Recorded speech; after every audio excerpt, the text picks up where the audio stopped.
Hello friends, आज के discussion में हम अपने इंडियन पॉलिटी एंड गवर्नेंस की पूर्वावलोकन 2025 की जो पूर्वावलोकन है उस सीरीज को कंटिन्यू करते हुए अपनी नेक्स्ट डिस्कशन को कंटिन्यू करेंगे, जिसमें हम जो है कि स्टेट और यूनियन टेरिटरीज जो कि आर्टिकल 1 to 4 है उसके सारे क्वेश्चंस को देखेंगे और आर्टिकल 5 to 11 में जो हमारा सिटीजनशिप मेंशन है उसके क्वेश्चन को देखेंगे। और साथ ही साथ इसके साथ जो है हमारे एनसीईआरटी के वन लाइनर जो है, वन लाइनर क्वेश्चन है, उनको भी यहीं पे कवर कर लिया जाएगा। और जैसा कि आप जानते हैं इस डिस्कशन का हमारा फॉर्मेट जो है वो है कि हम जो है कि वहीं पे क्वेश्चन पढ़ते हैं और इससे सारा रिलेटेड कॉन्सेप्ट जो है कोई भी उससे रिलेटेड कॉन्सेप्ट है, रिलेटेड कॉन्सेप्ट कह लीजिए, या जो है कि कोई स्टैटिक इन्फॉर्मेशन है, स्टैटिक इन्फॉर्मेशन हम वहीं पे जो है कि उसको कवर कर लेंगे ताकि हमारा एक्टिव रिकॉलिंग भी हो जाए। एक्टिव रिकॉलिंग से हमारी जो है कि उस टॉपिक का रिवीजन भी हो जाए। तो मेन पर्पज मेरा इस सीरीज का यही है। तो आइए कंटिन्यू करते हैं हम जो है कि अपने इन दोनों टॉपिक को और सारे क्वेश्चंस को वन बाय वन देखते हैं ब्रीफली मैनर में। तो यहाँ से हम सिटीजनशिप को जो है कि स्टेट्स और यूनियन टेरिटरीज को, जैसा कि जानते हैं कि हमारा जब इंडिया इंडिपेंडेंट हुआ था, जब हमारा इंडिपेंडेंस का टाइम था, तो हम कैसे जो है कि एक जो है कि बहुत सारे छोटे छोटे प्रिंसली स्टेट, जो हमारा ये आज का इंडिया दिखता है, आपको मैं रफली बना के दिखाऊं तो हमारा जो इंडिया है वो बहुत सारे छोटे छोटे प्रिंसली स्टेट्स में डिवाइडेड था।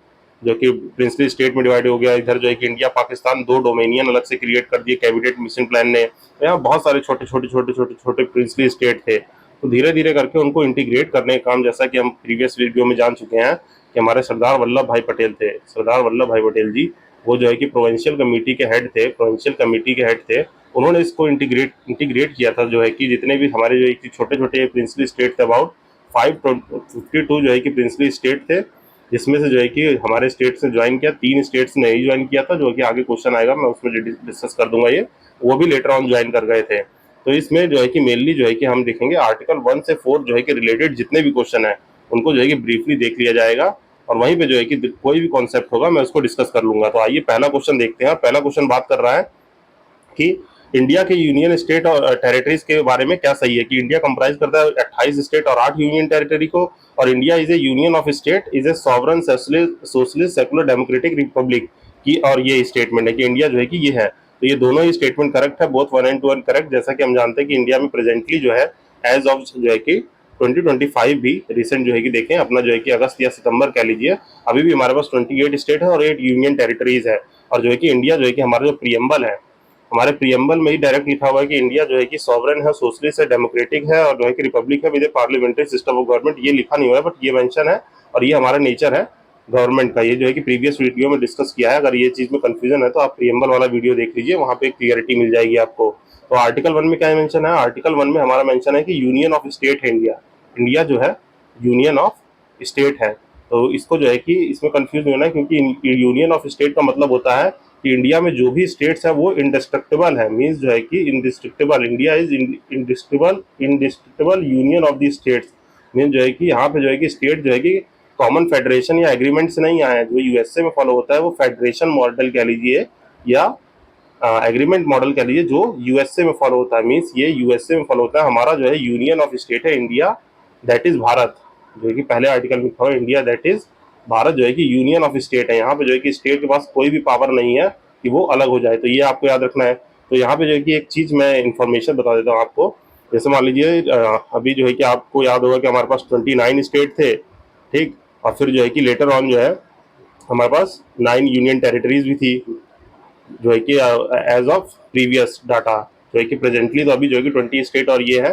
तो इसमें जो है कि देखिए आप ये याद रखिए कि 2019 एक्ट में यूनियन टेरिटरी एक्ट आया था एक, जो है कि जिसने दमन and Diu and Dadar and Nagar Haveli, Dadar and Nagar Haveli को जो है कि 2020 में, ये जो है कि 2020 में जो है कि एक यूनियन टेरिटरी बन गई है। मीन्स जो है कि ये अपार्ट जो है कि बहुत सारे डिस्टेंस के होने के बावजूद भी, मीन्स अगर मैं आपको रफली समझाऊं तो ये गुजरात का मैप देखेंगे और ये महाराष्ट्र का, तो यहाँ पे कुछ दादर नागर हवेली में रफली बता रहा हूँ, यहाँ पे जो है कि दमन दीव, तो ये इतने डिस्टेंस पे होने के बावजूद भी इसको एक यूनियन टेरिटरी बना दिया गया है। और सेम जो है कि हमने देखा था जो आर्टिकल 370 था हमारा, जिसको स्क्रैप डाउन किया गया है ना, इससे जो है कि क्या हुआ, जम्मू कश्मीर जो है एक स्टेट था, उसको जो है कि यूनियन टेरिटरी में कन्वर्ट कर दिया, और लद्दाख भी जो है कि इसी के साथ यूनियन टेरिटरी आ गई। ये दोनों जो है कि सेपरेट यूनियन टेरिटरी बन गई। तो यहाँ पे जो है कि एक देखिए एक यूनियन टेरिटरी घटाई और इसका स्टेटहुड खत्म करके यूनियन टेरिटरी बना दिया। तो यहीं पे यह है कि जो है कि 29 स्टेट से 20 स्टेट हो गए, क्योंकि जम्मू कश्मीर को यूनियन टेरिटरी बना दिया और इन दोनों को जो है कंबाइन कर दिया, तो 8 यूनियन टेरिटरी वापस बच गई हमारे पास। तो ये इन्फॉर्मेशन आप याद रख रखिएगा। तो हमने इस क्वेश्चन को देख लिया। आइए नेक्स्ट क्वेश्चन देखते हैं। नेक्स्ट क्वेश्चन कह रहा है कि by which name India in in our country mentioned in the constitution. तो हमारे पास जो है कि जैसा कि जानते हैं भारत और इंडिया है, भारत और इंडिया है, इसको आप जो है कि याद रख सकते हैं।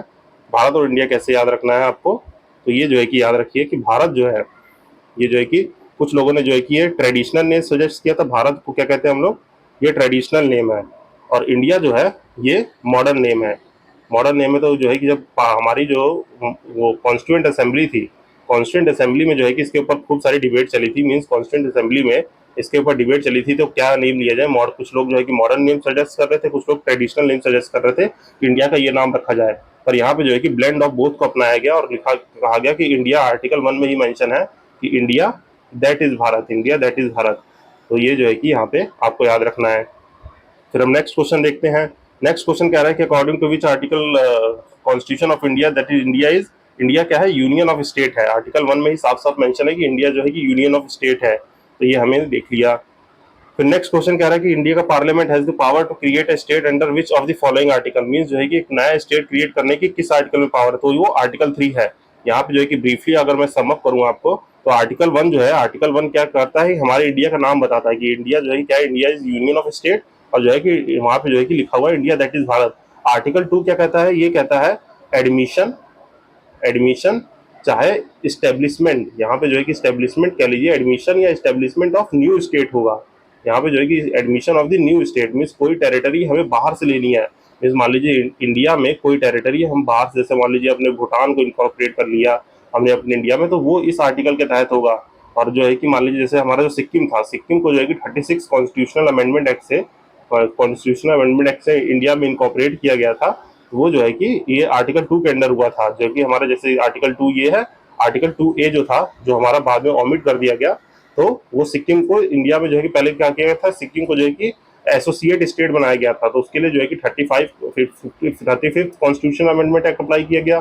फिर बाद में उसको फुल फ्लेजेड बनाया गया, तो 36 कॉन्स्टिट्यूशनल अमेंडमेंट से इसको जो है कि इंडिया में इनकॉर्पोरेट करके इस आर्टिकल को डिलीट कर दिया गया। तो वो आर्टिकल अंडर 2 होगा, जो कि यहाँ पे कॉन्स्टिट्यूशनल अमेंडमेंट की भी जरूरत पड़ेगी। और साथ ही साथ जो है कि यहाँ पे क्या याद रखेंगे, आर्टिकल 3 में क्या होता है, यहाँ पे किसी स्टेट का जो है कि बाउंड्री अल्टर करनी हो, या किसी स्टेट का नेम चेंज करना हो, या कोई नया जो है कि स्टेट जो है कि बाइफरकेट करके जो है कि कोई नया स्टेट बनाना हो, तो आर्टिकल 3 के अंडर होगा। और आर्टिकल 4 क्या बात करता है, वो रिलेट करता है कि आर्टिकल 4 जो है कि आर्टिकल 2 या आर्टिकल 3 में क्या जो है कि प्रोविजन फॉलो होंगे। अगर मान लीजिए वो 368 के अंदर, मतलब आर्टिकल 368 के अंदर अमेंडमेंट में आते हैं कि नहीं, अमेंडमेंट में आते हैं कि नहीं, वो आर्टिकल 4 में बात की गई है। तो ये 4 आर्टिकल मैंने ब्रीफली आपको समअप कर दिए कि आर्टिकल 1, 2, 3 और 4 क्या है, तो याद रखिएगा। और आर्टिकल 5 to 11 तो हम जानते हैं सिटीजनशिप की बात करता है, तो वो तो जो है कि बिल्कुल ही गलत हो जाएगा। तो इंडिया में जो है क्रिएट न्यू स्टेट अंदर विच ऑफ द फॉलोइंग स्टेट, यहाँ पे नया state with in the territory कह रहा है, तो ये समझना है वो आर्टिकल 3 में होगा। अगर कहता है कि कोई जो है कि formation of the new state करना है या establishment of the new state, तो अंडर आर्टिकल 2 आता। तो आइए नेक्स्ट क्वेश्चन देखते हैं। अब यहाँ पे कह रहा है कि power to create out the new state vested in किसके पास है, क्या वो parliament, president, council of minister या स्टेट रिऑर्गेनाइजेशन कमीशन के पास है। तो ये पावर सिर्फ पार्लियामेंट को है, कि मीन्स जो है कि पार्लियामेंट एम्पावर है कि वो कोई नया स्टेट फॉर्म कर सकती है। मीन्स जो है कि 2 स्टेट को बांट के कोई नया स्टेट एडमिट कर सकती है, तो पार्लियामेंट के पास पावर है सिर्फ। तो यहाँ देखिए आर्टिकल 2 जैसा कि हम लोग डिस्कस कर चुके हैं, वो क्या करता है, कॉन्स्टिट्यूशन को मतलब कॉन्स्टिट्यूशन प्रोवाइड करता है पार्लियामेंट को कि वो बाय लॉ किसी भी यूनियन और एस्टेब्लिशमेंट ऑफ न्यू स्टेट कर सकती है। और आर्टिकल 3 एम्पावर करता है वो किसी भी स्टेट को सेपरेट कर सकते हैं। तो हमने ये देख लिया। अब नेक्स्ट क्वेश्चन देखते हैं। नेक्स्ट क्वेश्चन कह रहा है कि which of the following is empower to alter the boundaries of the state, मतलब बाउंड्री ऑफ स्टेट कौन अल्टर कर सकता है, तो ये पार्लियामेंट कर सकता है। याद रखिए, अगर ये यहाँ पे एक डिफरेंस याद रखिए कि पार्लियामेंट के पास क्या क्या पावर है, वो किसी बाउंड्री को अल्टर कर सकता है, ठीक है, किसी स्टेट का जो है कि नाम जो है कि बदल सकता है, ठीक है, कोई 2 स्टेट को जो है कि मिला के एक स्टेट बना सकता है। जैसे मान लीजिए जो है कि अभी मैंने दादर नगर हवेली और दमन दीव का एग्जांपल दिया, तो वो कर सकता है। और किसी 2 स्टेट को अलग भी कर सकता है, जैसे उत्तर प्रदेश से जो है कि उत्तराखंड अलग किया गया था, है ना, बिहार से झारखंड को अलग किया गया है, मध्य प्रदेश से जो है कि छत्तीसगढ़ को अलग किया गया है। तो ये सब जो है पार्लियामेंट के पास पावर है। और स्टेट चाहे तो स्टेट के पास पावर है, वो किसी डिस्ट्रिक्ट का नाम चेंज कर सकती है, मीन्स डिस्ट्रिक्ट का नाम चेंज कर सकती है, या कोई डिस्ट्रिक्ट की जुरिडिक्शन पावर है उसको जो है कि चेंज कर सकती है, कि मीन्स यहाँ से यहाँ तक का जो है वो जो है कि स्टेट को कुछ पावर्स दी गई है। तो यहाँ पे कंफ्यूज नहीं होना है। चलिए फिर हम अगला क्वेश्चन देखते हैं। अगला क्वेश्चन बात करता है कि इनमें से कौन सा जो है कि which of the following executive power to admit a new state और इस्टेब्लिशमेंट, तो ये किसके पास है, पार्लियामेंट के पास है। और अगला क्वेश्चन बात कर रहा है फिर कि power to include admit state, same question, this is belong to the parliament. फिर नेक्स्ट क्वेश्चन बात करता है हमारा कि इसमें से कौन सा है कि करेक्ट नहीं है इन matter of the formation of the state, means कह रहा है कि इसमें से कौन सा गलत स्टेटमेंट है कि फॉर्मेशन ऑफ द स्टेट करने के लिए।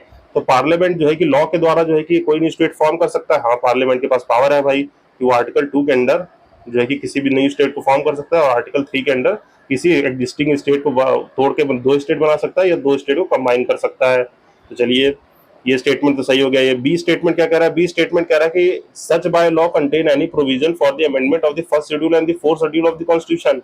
हाँ ये आर्टिकल 4 के स्टेटमेंट है।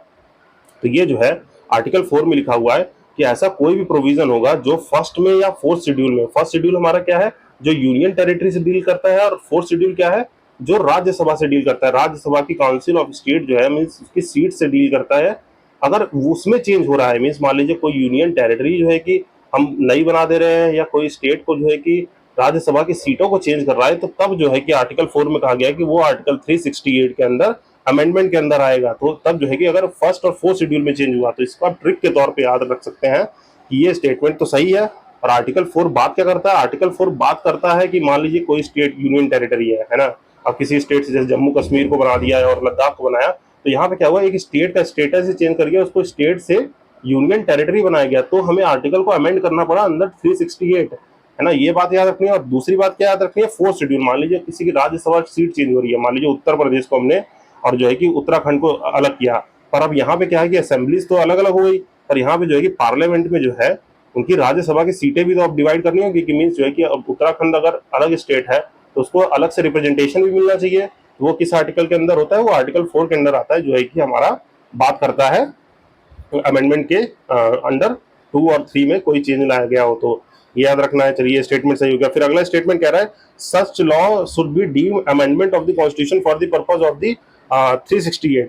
बस वैसा कोई लॉ जो है कि अगर हुआ तो जो है कि मैंने आपको स्टेटमेंट जो है कि अभी समझाया कि मतलब क्या क्या चेंज अगर फर्स्ट और फोर्थ शेड्यूल में चेंज हो रहा है तभी हम अमेंडमेंट करेंगे, या कोई जो है कि बाउंड्री या नई असेंबली फॉर्म करनी हुई मीन्स राज्यसभा की सीट या इन सबको जो फेडरल स्ट्रक्चर को चेंज करे तो करना है, तो ये स्टेटमेंट गलत हो जाएगा कि वो जरूरी नहीं है कि हमें अमेंडमेंट करना पड़े, क्योंकि बाय ऑर्डिनरी लॉ भी हम जो है ये कर सकते हैं। तो ये स्टेटमेंट गलत हो जाएगा। फिर जो है कि अगला क्या कह रहा है कि no no bill for enacting such law be introduce in the parliament unless refer to the legislature of the state whose area or boundary name is affected. तो ये प्रोविजन जो है कि सही है, क्योंकि आपको जो है कि इंट्रोड्यूस करना पड़ेगा। मीन्स मान लीजिए कोई स्टेट है, फॉर एग्जाम्पल कह रहे हैं जैसे हम मान लीजिए मध्य प्रदेश है, मध्य प्रदेश की हमें जो है कि मध्य प्रदेश से जो है कि मान लीजिए अभी छत्तीसगढ़ अलग किया था, हमें जो है कि उधर वाला बुंदेलखंड अलग करना है, बुंदेलखंड रीजन को हम जो है कि उससे अलग करना चाहते हो, तो पार्लियामेंट क्या करेगी, पार्लियामेंट बाय लॉ उनको इन्फॉर्म करेगी। मीन जो है कि हम ये करना चाहते हैं, बाय लॉ जो है कि स्टेट को इन्फॉर्म कर दिया जाएगा कि हम जो है कि ये एक्शन लेने वाले हैं, और जो है कि स्टेट जो है कि सेल नॉट डीम कि वो आंसर दे या कोई टाइम लिमिट नहीं है, जो है कि इन्फॉर्म कर देगी, और प्रेसिडेंट के पास पावर है, मतलब पार्लियामेंट के पास पावर है, वो उसको चेंज कर सकती है। और आंसर जो है state opinion does not matter, means यहाँ पे जो है स्टेट का कोई भी ओपिनियन मैटर नहीं करता है, पार्लियामेंट उसको अपने हिसाब से चेंज कर सकती है। तो ये आप याद रखिएगा। तो यहाँ पे जो है कि एक्सप्लेनेशन तो मैंने अच्छे से कर दिया है आपको, जो है कि इसको एक बार आप पॉज करके पढ़ सकते हैं। चलिए फिर नेक्स्ट क्वेश्चन देखते हैं। नेक्स्ट कह रहा है कि creation of the new state require a majority for the constitutional amendment act. Mean जो है कि कैसी मेजोरिटी चाहिए, तो सिंपल सी बात है कि सिंपल मेजोरिटी चाहिए कोई भी, जैसी हम जानते हैं कि जैसे यहाँ पे आप ये याद रखिएगा, मेजोरिटी का मैं कॉन्सेप्ट समझा देता हूँ। यहाँ पे जो है creation of new state requires a majority for the constitutional, means यहाँ पे कोई नया स्टेट कॉन्स्टिट्यूट हो रहा है, मीन्स नया स्टेट बनाया जा रहा है, तो उसके लिए पूछ रहा है कौन सी मेजोरिटी चाहिए, तो उसके लिए हमें चाहिए सिंपल मेजोरिटी। ठीक, अब देखिए यहाँ पे जो है कि आप कुछ बातें याद रखिएगा कहाँ कहाँ पे क्या है। यहाँ पे देखिए मेजोरिटी के बारे में हम बात करते हैं, थोड़ी सी मेजोरिटी के बारे में बात करते हैं। तो ये जो है कि बेसिकली कितने टाइप की होती है मेजोरिटी, देखिए एक तो होती है सिंपल मेजोरिटी। सिंपल मेजोरिटी में क्या होता है, जितने लोग प्रेजेंट हैं एंड वोट कर रहे हैं, प्रेजेंट एंड वोटिंग, वो होती है सिंपल मेजोरिटी। मान लीजिए जैसे कि लोकसभा में 500 जो है कि 45 सीट है, ठीक है, और यहाँ पे जो है कि मान लीजिए 300 लोग प्रेजेंट हैं, 300 लोग क्या है प्रेजेंट है उस दिन, तो इस दिन वोटिंग हुई, तो जो है कि हमें जो है कोई भी बिल पास करने के लिए 151 वोट चाहिए, तो वो कहलाता है हमारा सिंपल मेजोरिटी। ठीक, उसके बाद जो है कि कहलाती है स्पेशल मेजोरिटी। स्पेशल मेजोरिटी में क्या है, अगर स्पेशल मेजोरिटी की बात करें तो ये दो तरीके से कैलकुलेट होती है। एक क्या होती है एब्सोल्यूट और एक होती है इफेक्टिव। अब जो है कि यहाँ पे जो है कि आप क्या याद रखेंगे, एब्सोल्यूट तो हो गई, मतलब बिल्कुल एब्सोल्यूट, मतलब जो है कि हमें पूरी मेजोरिटी चाहिए 2/3 की, 2/3।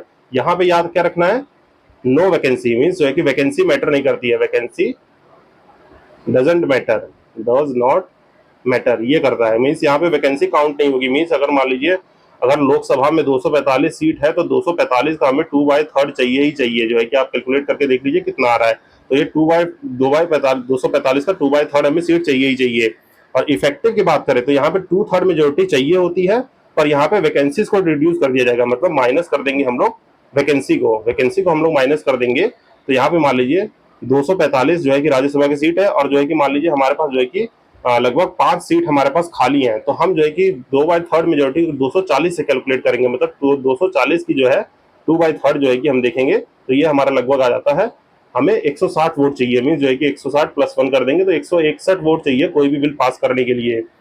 तो ये चीज आप याद रखेंगे, एब्सोल्यूट और इसका जो है कि क्या डिफरेंस है। अब जो है कि स्पेशल मेजोरिटी भी 3 टाइप की होती है, जो है कि एक 368 में मेंशन है, एक जो है कि आर्टिकल 61 में मेंशन है, एक जो है कि आर्टिकल 240। तो ये तीनों आर्टिकल जो है कि स्पेशल मेजोरिटीज की बात करता है, 368, 61 और 249। तो इसमें क्या क्या लिखा है, इसमें देखिए 368 जो बात करता है वो जो है कि आपके 2/3 मेजोरिटी की बात तो करता है, पर वो पार्लियामेंट की स्ट्रेंथ देखेगा। मीन्स पार्लियामेंट की स्ट्रेंथ मीन्स जो है कि मान लीजिए लोकसभा या राज्यसभा में कितनी सीट है, टोटल सीट, और वहां प्रेजेंट एंड वोट कितने कर रहे हैं, प्रेजेंट एंड वोट।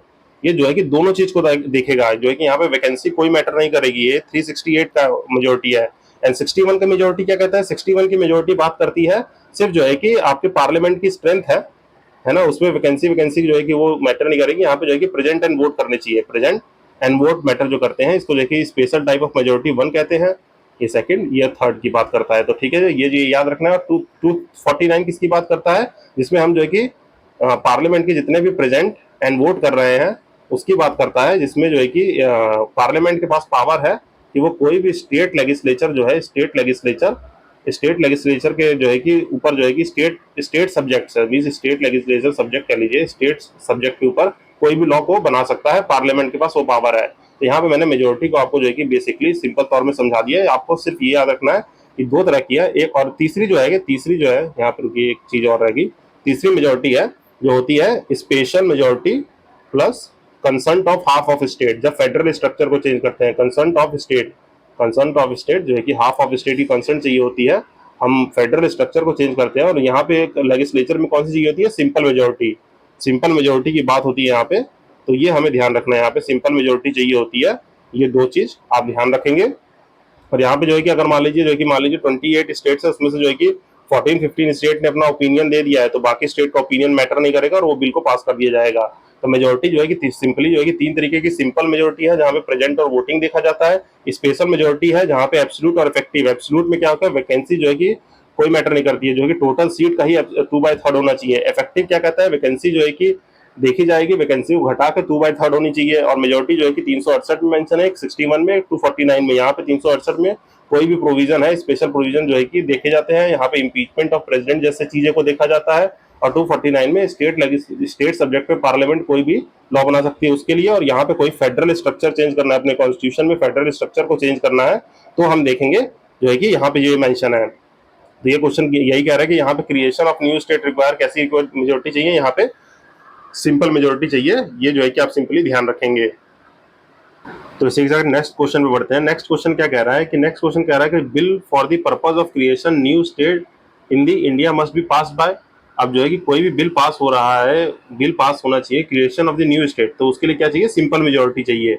यहाँ पे हमने जो कि ऊपर डिस्कस कर लिया है कैसे कैसे प्रोविजन है, तो यहाँ पे सिंपल मेजोरिटी की जरूरत पड़ेगी कोई भी नया स्टेट फॉर्म करना है। तो चलिए ठीक, नेक्स्ट देखते हैं।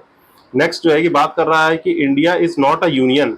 क्या इंडिया एक यूनियन नहीं है, तो हमें साफ साफ पता है कि India is the union of state. ये स्टेटमेंट गलत हो जाएगा। रीजन क्या कह रहा है, रीजन कह रहा है union parliament has the power to alter the area boundary and the name of the any state without his consent. तो ये स्टेटमेंट सही है, मीन्स जो है कि आप जो है कि कर सकते हैं, पर वहां पे जो है कि इन्फॉर्म करेंगे। मीन्स प्रेसिडेंट जो है बायलैटर पार्लियामेंट के थ्रू जो है कि इन्फॉर्म करवाएंगे स्टेट को, पर उसका ओपिनियन मैटर नहीं करता, इसीलिए विदाउट हिज कंसेंट मीन्स जो है कि इन्फॉर्म कर दिया जाएगा, पर जो है कि कंसेंट जो है कि मैटर नहीं करता है। तो यहाँ पे जो है कि डी ऑप्शन से हो जाएगा, ये फॉल्स है, आर ट्रू है। चलिए नेक्स्ट क्वेश्चन देखते हैं। नेक्स्ट क्वेश्चन बात करता है कि consent of the dash is required for the altering the boundary. ये रिपीटेड क्वेश्चन है, तो यहाँ पे कह रहा है कि इसमें से क्या स्टेटमेंट सही है। तो फॉर रिलेटिंग इस boundary according to the constitutional provision state legislature under house, जो है कि ये तो कोई प्रोविजन नहीं है। चीफ मिनिस्टर स्टेट, तो state is not required for the altering its boundaries according to the constitutional provision.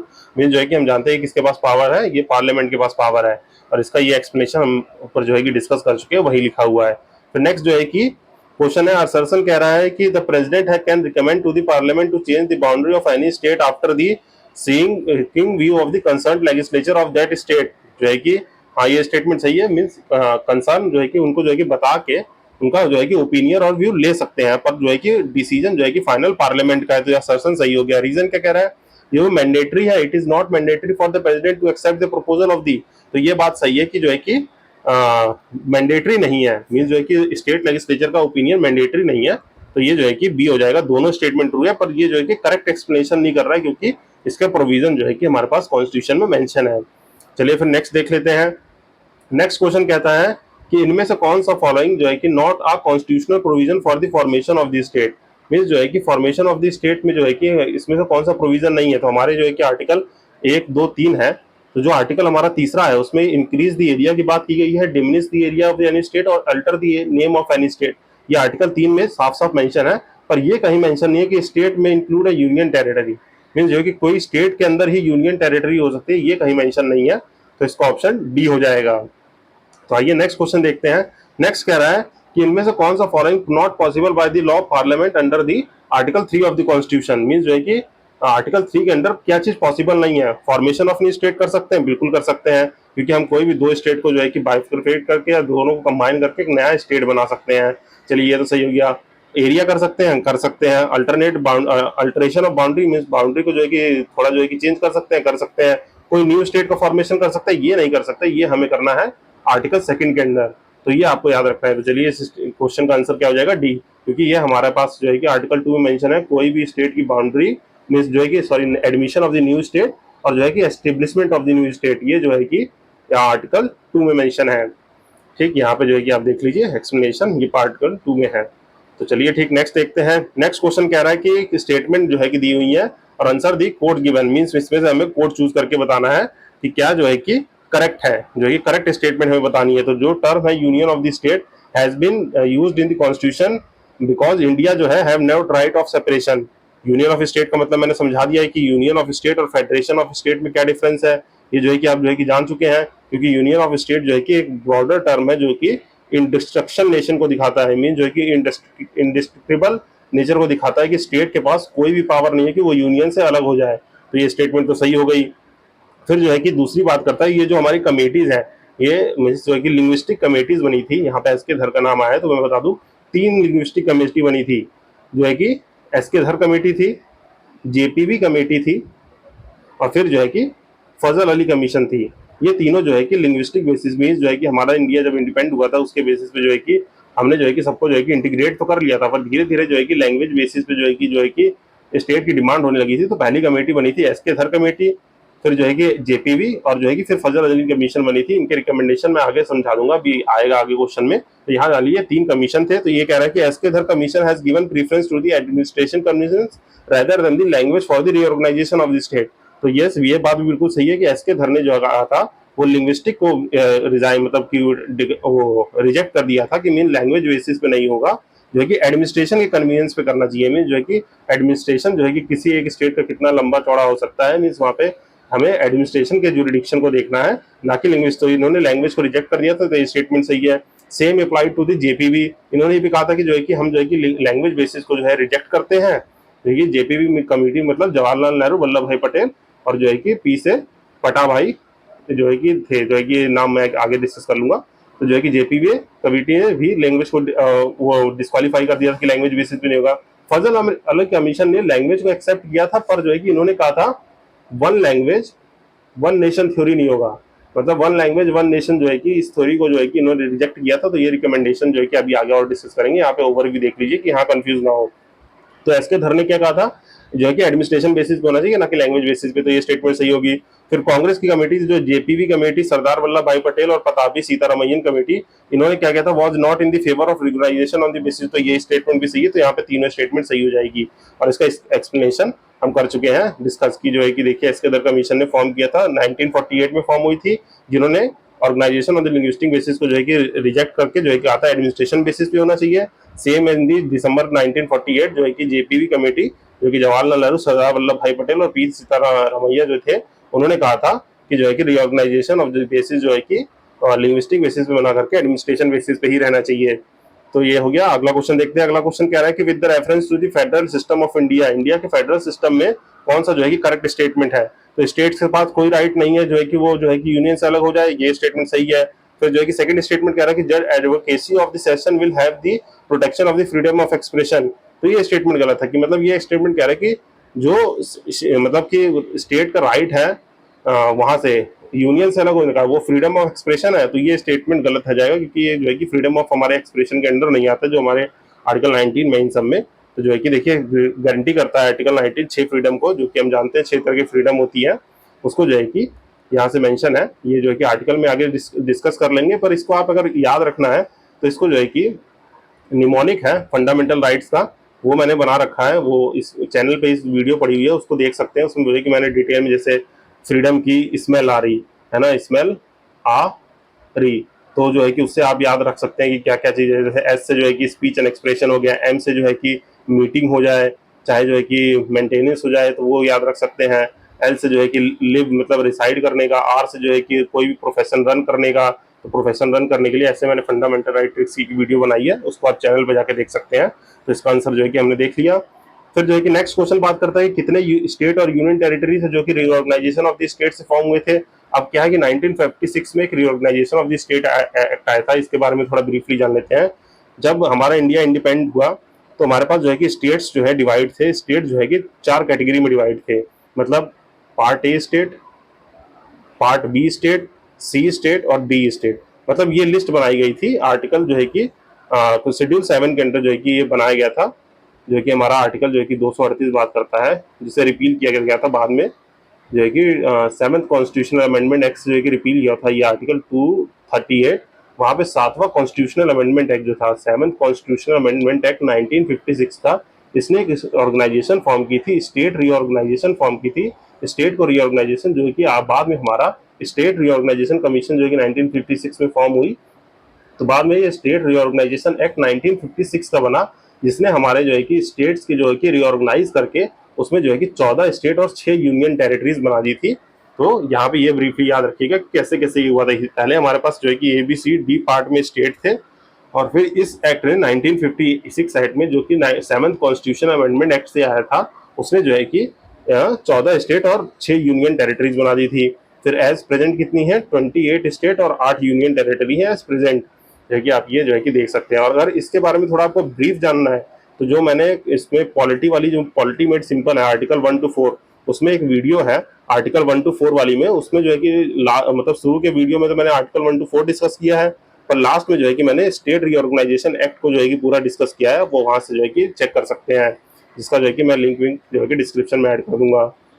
फिर नेक्स्ट क्वेश्चन कह रहा है कि कितने यूनियन टेरिटरीज और स्टेट थे, जो कि 14 स्टेट और यूनियन टेरिटरी। फिर नेक्स्ट सेम क्वेश्चन जो है कह रहा है कि अभी कितने स्टेट और यूनियन टेरिटरी है, यूनियन टेरिटरी दे रहे हैं इंडिया में, जो है कि अगर अभी पूछे कि हाउ मैनी स्टेट और यूनियन टेरिटरी इंडिया में है, तो अभी आप बता सकते हैं कि जो है कि 20 स्टेट, 28 स्टेट 8 यूनियन टेरिटरी है। पर ये क्वेश्चन 2002 का है, तो इसमें जो है कि वो ऑप्शन सही नहीं था, तो मतलब उस टाइम के हिसाब से जो है कि नहीं दिया था, तो ये नन ऑफ द अबव हो जाएगा, क्योंकि उस वक्त जो है कि 28 स्टेट और 7 यूनियन टेरिटरी थी। चलिए फिर ये देख लिया हमने। फिर नेक्स्ट जो है कि सेम बात कर रहा है कि number of union state formation जो है कि तेलंगाना के बाद कितने हुए थे, तो 28 हो गए थे, क्योंकि पहले 29 थे, फिर जो है कि तेलंगाना और उसको जो है कि आंध्रा और तेलंगाना को अलग कर दिया गया, तो 28 कर दिए गए। चलिए फिर ये जो हो गया। नेक्स्ट जो है कि हाउ मेनी यूनियन टेरिटरीज जो है कि इंडिया में कितनी है, तो 8 है एज ऑफ जो है कि 1996 है, पर प्रेजेंटली जो है कि 2025 या 26 में ये क्वेश्चन पूछा जाएगा, तो आपको प्रेजेंटली भी याद रखनी है, प्रेजेंटली भी 80 है। जो है कि नेक्स्ट क्वेश्चन बात करता है कि इसमें से कौन सा जो है कि नॉट अ यूनियन टेरिटरी, तो जो है कि हमारे पास गोवा यूनियन टेरिटरी नहीं है, वो स्टेट है, जो है कि ये याद रखना है आपको। फिर नेक्स्ट याद करें दिल्ली क्या है, दिल्ली एक यूनियन टेरिटरी है। फिर नेक्स्ट क्वेश्चन क्या बात कर रहे हैं नेक्स्ट क्वेश्चन बात कर रहा है कि कौन से कॉन्स्टिट्यूशनल अमेंडमेंट एक्ट ने जो है कि अमेंडमेंट एक्ट ने दिल्ली को जो है कि स्टेटस दिया था नेशनल कैपिटल रीजन का। तो ये 69 कॉन्स्टिट्यूशनल अमेंडमेंट एक्ट है जिसने जो है कि स्टेटस दिया था दिल्ली को, जो कि एक नेशनल कैपिटल रीजन है, जो कि यहाँ पे देखिए मेंशन होगा, जो कि 69 कॉन्स्टिट्यूशनल अमेंडमेंट एक्ट 1991 में इसको स्टेटस दे दिया गया था कि दिल्ली जो है यूनियन टेरिटरी के साथ साथ नेशनल कैपिटल रीजन भी होगी।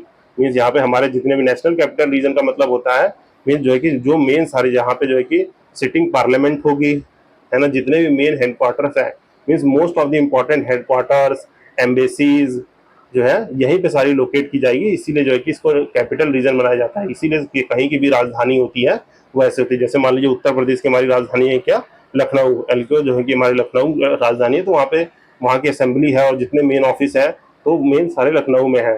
तो ये आप जैसे कि याद रख सकते हो, जैसे बिहार में पटना हो गया, तो इसको जो है कि इसीलिए जो है कि कैपिटल रीजन बनाया जाता है। और इंडिया की नेशनल कैपिटल रीजन दिल्ली है, जो कि 69 कॉन्स्टिट्यूशनल अमेंडमेंट एक्ट से बनाई गई थी। और जो है कि फॉलोइंग जो है कि मैंने आपको एग्जांपल बता दिए। फिर नेक्स्ट देखते हैं, नेक्स्ट कह रहा है कि यूनियन टेरिटरी और स्टेट ऑफ द फॉर्मेशन कब है।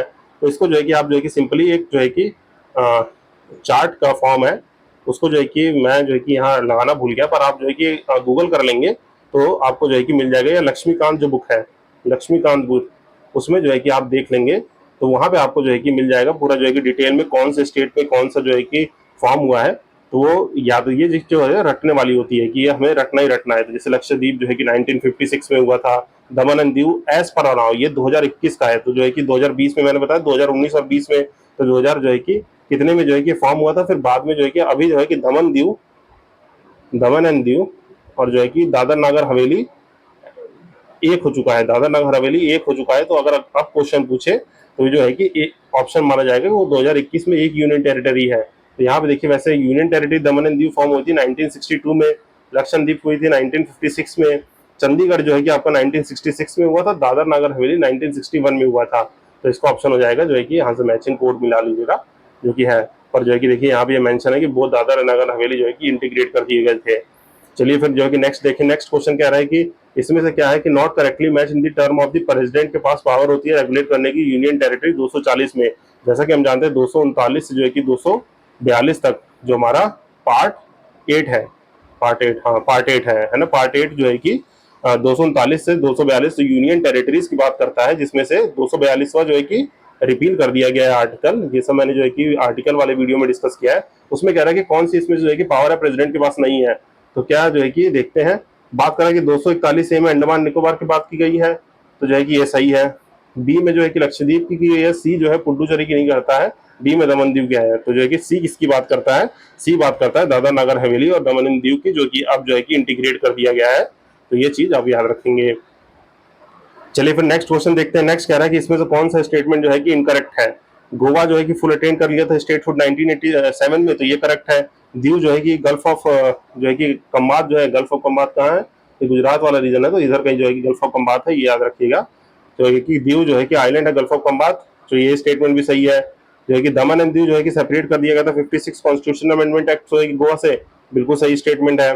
फिर जो है कह रहे कि दादर नगर हवेली जो है कि अंडर फ्रेंच कॉलोनियन टिल दी 1954, ये स्टेटमेंट गलत है, क्योंकि दादर नगर हवेली जो है एक पोर्टुगीज रूल के अंदर थी, फ्रेंच कॉलोनी नहीं थी, वो पोर्टुगीज कॉलोनी थी। जैसे गोवा को कहा जाए, गोवा हो गया, दादर नगर हवेली, दमन दीव, ये सब पोर्टुगीज के अंदर थे, जो कि लास्ट सबसे लास्ट, ये पोर्टुगीज सबसे first to come in India in 1498, in last to go लगभग जो है कि 19 ये मुझे कमेंट सेक्शन में आप करेक्ट करेंगे अगर मैं गलत बता रहा हूँ तो, शायद 71 में लास्ट इनको भगाया गया था फुल फ्लेजेस करने के लिए। तो जो है कि आप ये याद रख सकते हैं।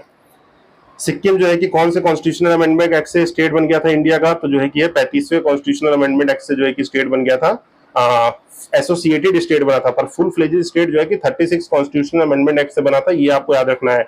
35वें कॉन्स्टिट्यूशनल अमेंडमेंट एक्ट से, जैसा मैंने ऊपर बताया कि आर्टिकल 2A जो है इंसर्ट किया गया था, वहां पे सिक्किम को कहा गया कि Sikkim is the associate state of the India. But later on जो है कि सिक्किम जो है कि चाहता था कि हम इंडिया में फुल फ्लेजेस बन जाए, तो 36 कॉन्स्टिट्यूशनल अमेंडमेंट एक्ट 1975 से इसको फुल फ्लेजेस स्टेट बना दिया गया, जिसमें जो है कि हमारा आर्टिकल 2A को रिपील कर दिया और इंडिया के 22वां स्टेट बन गया। तो ये चीज आपको याद रखनी है, और इसको एक बार जो है कि पॉज करके पढ़ लीजिएगा, ठीक। और जो है कि अगला देखें तो सिक्किम जो है कि फुल फ्लेजेस कौन से ईयर में बना था, 1975 में बना था। फिर जो है कि अगला क्वेश्चन कह रहा है कि फिर वही क्वेश्चन, सिक्किम जो है फ्लैजिश स्टेट किस कॉन्स्टिट्यूशनल अमेंडमेंट एक्ट से बना? 36वें। ये याद रखिए 36वें बार बार जो है दिमाग में बैठा लिए कि 36 जो है कि 1975 का एक्ट था, जिससे हमारा सिक्किम जो है कि आर्टिकल 2A को रिपील करके बना था, और 35 जो है कि एसोसिएटेड स्टेट बनाया था। ये क्वेश्चन बार बार रिपीट इसीलिए होते हैं कि ये हमें रट जाए, नहीं तो हम जो है कि पेपर में भूले ना। तो चलिए ये हो गया। फिर जो है कि नेक्स्ट जो है कि क्या कह रहा है कि 33वां कह रहा है कि सेपरेट जो है कि वंचल स्टेट जो है कि craved out of the Bihar. Mean Bihar से कब ये होता है, तो इसमें से कोई ऑप्शन सही नहीं है कि ये जो है कि power to form the new state जो है कि सेपरेशन जो है कि पार्लियामेंट जो है कि अंडर आर्टिकल 3 जो है कर सकता है, तो इसमें जो है कि कोई सही नहीं है। ये क्या कह रहा है कि अगर कोई नया स्टेट बनाना है तो पासिंग दी लेजिस्लेशन इन दी स्टेट असेंबली नहीं हो सकता, गवर्नर नहीं कर सकता, कोई कॉन्स्टिट्यूशन फॉर्मेलिटीज नहीं हो सकती, ये सिर्फ पार्लियामेंट चाहेगा तभी होगा। पार्लियामेंट चाहेगा अंडर आर्टिकल 3 तभी होगा, जो कि अगर करना होगा प्रोविजन तो वो जो है कि करेगा, नहीं तो जो है कि नहीं करेगा। अगर मान लीजिए आर्टिकल 2 क्या बात करता है, यहीं पे आर्टिकल 2 जल्दी से कमेंट सेक्शन में लिख दीजिए। आर्टिकल 2 क्या करता है? एडमिशन न्यू स्टेट और establishment of the new state. ठीक, ये क्वेश्चन हो गया। फिर 34वां क्वेश्चन कह रहा है कि कंसीडर कीजिए कि गोवा है, तेलंगाना, झारखंड, और इसमें जो है कि अरेंज करना है क्रोनोलॉजिकल ऑर्डर में। तो मैंने जैसा कि बताया, मैं यहाँ पे लिस्ट लगाना भूल गया हूँ। अगर आपने लक्ष्मीकांत बुक है या कोई भी गूगल पे जो है कि आप जो है कि स्टेट रिऑर्गेनाइजेशन एक्ट 1956 डाल के स्टेट फॉर्मेशन का जो है कि वो देख लेंगे चार्ट, तो ये सारे स्टेट जो है कि क्रोनोलॉजिकली आपको याद हो जाएंगे। जैसे देखिए, हरियाणा जो है कि 1996 में नवंबर 1 को जो है कि है, तो यहाँ से आप याद करेंगे नवंबर 1 को हरियाणा डे भी मनाया जाएगा, क्योंकि जो जौन सा स्टेट जिस दिन फॉर्म होता है उस दिन जो है कि उसका स्टेट हुड डे मनाया जाता है, स्टेट हुड डे। तो ये याद रखिएगा, नवंबर 1 को हरियाणा अलग हुआ 1966 में, तो हर साल इसका जो है कि नवंबर 1 को हरियाणा का स्टेट हुड डे है। गोवा को 1987 में किया गया, तो मई 30 में है। झारखंड को किया गया नवंबर 15 में, तो जो है कि झारखंड का है 2000 में। तेलंगाना को 2002 में 4 में किया गया, जून 2 को, तो जो है तेलंगाना का स्टेट हुड डे है। तो ऐसे हमें इस टेबल को याद करना है। फिर जो है कि नेक्स्ट क्वेश्चन कह रहा है कि which of the following is correct chronological order formation of the union state. ये जो है कि इनमें से क्या क्या करेक्ट ऑर्डर है? छत्तीसगढ़ ये दे रखा था, सिक्किम का जो है कि 1975 है, बाकी देख लीजिए अरुणाचल प्रदेश 1987 में, छत्तीसगढ़ जो है कि आउट हुआ था मध्य प्रदेश से 2000 में, और झारखंड सीधे 2000 में। तो ये सारी चीजें करके आप जो है क्रोनोलॉजिकली ऑर्डर में लगा सकते हैं। फिर नेक्स्ट क्वेश्चन कह रहा है कि इसमें से जो है कि क्रोनोलॉजिकल ऑर्डर में लगाइए फॉर्मेशन ऑफ द स्टेट पे। तो नागालैंड 1963, हरियाणा 1966, सिक्किम 1975, अरुणाचल 1987। तो ये याद रखेंगे आप। फिर जो है कि कब हुआ था छत्तीसगढ़ अलग? तो छत्तीसगढ़ 1 नवंबर 2000 में। 2000 में 3 चीजें हुई थी मेन। 2000 में कौन कौन से? उत्तर प्रदेश से जो है कि उत्तराखंड अलग कर दिया गया, बिहार से जो है झारखंड अलग कर दिया गया, और मध्य प्रदेश से जो है छत्तीसगढ़ अलग कर दिया गया। तो ये सारी चीजें याद रखिएगा, जो 1 नवंबर 2000 को ही ये मेजर डिसीजन लिए गए थे। चलिए फिर देख लेते हैं उत्तराखंड का स्टेट क्रिएटेड इन 2000 ईयर।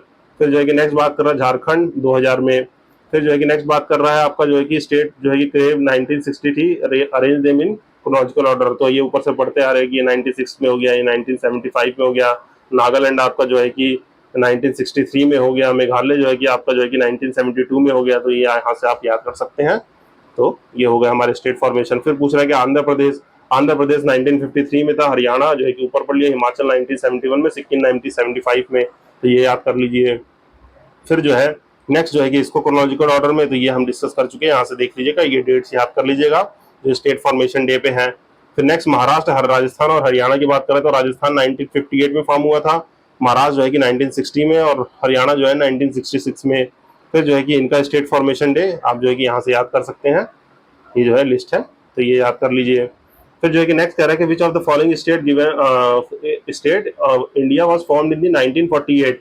1948 में जो है कि कौन सा हुआ था? तो इसमें जो है कि करेक्ट ऑप्शन नहीं दे रखा है, तो हमें जो है कि यहाँ से देख लेते हैं एक्सप्लेनेशन में, जो है कि इस वेस्ट बंगाल, पंजाब, असम जो है कि 1947 में ही हो गए थे, मतलब ये हिमाचल प्रदेश जो है, कि 1948 में जो है कि बाद में स्टेट बना था इन द 1971। तो इंडिपेंडेंस के टाइम पे तो ये तीनों थे, हिमाचल प्रदेश बाद में जो है कि बना था जो है कि प्रोविंस। तो ये याद रखिएगा आप, इसको जो है कि पॉज करके एक बार पढ़ लेंगे। फिर नेक्स्ट जो है कि नेक्स्ट कह रहा है कि इसमें तो कौन सा स्टेटमेंट जो है कि इनकरेक्ट है उसको पॉइंट आउट करना है। तो पहला करके मैसूर स्टेट जो है वॉज नेम्ड एज तमिलनाडु। तो जो है कि हमें इनकरेक्ट पता करना है, तो जो है कि नहीं, मैसूर को जो है कि हम जानते हैं कर्नाटका स्टेट में किया गया था। ये सब जो है कि मैं डिस्कस कर चुका हूँ, वो आप वीडियो उसको जरूर देख लीजिएगा, जो है आर्टिकल 1 to 4 है, 1 to 4 में, जहां पे मैंने स्टेट रीऑर्गेनाइजेशन एक्ट पढ़ाया है।